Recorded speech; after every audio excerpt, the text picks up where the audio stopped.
the raging elements of nature.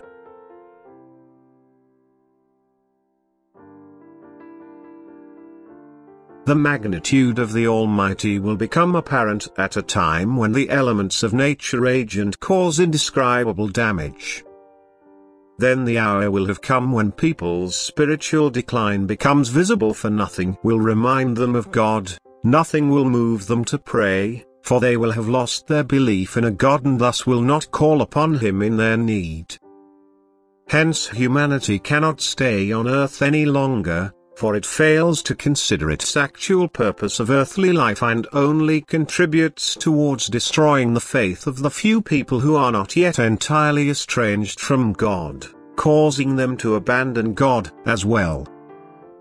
God's love, however, will prevent the latter from being harmed and will therefore forcibly terminate the lives of those who threaten to endanger the souls. And there will be great distress when the raging of the elements begins.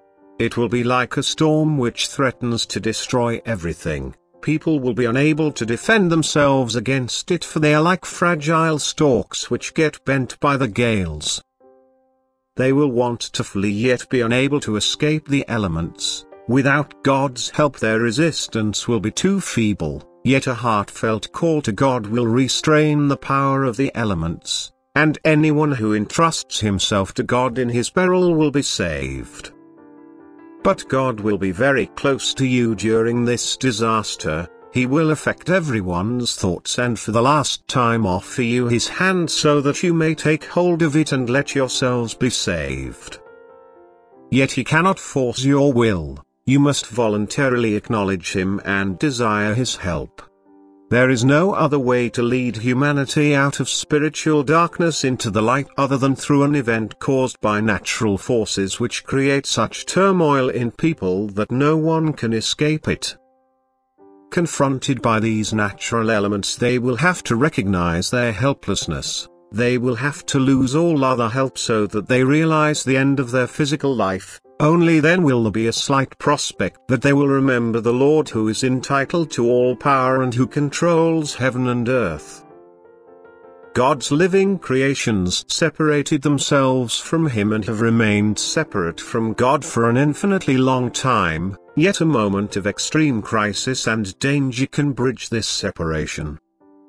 The soul can return to God, and as a result will even thank God for the indescribable suffering which brought it to its senses.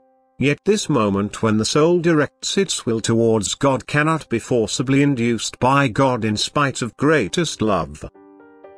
God's love has tried everything to bring salvation to the souls and point them to the path of ascent. Yet people's will was strong and God cannot break this will but only affect the human being such that he changes his will himself and turns it towards God. This natural event is thus the final attempt to influence the human will in the most favorable way. But this natural event will also be so powerful that his own will need great strength in order to remain firm in faith. And everyone who pleadingly sends his thoughts up to God will also be given this strength, for the Father knows the adversity of His children and will lovingly support them if they are in danger of wavering.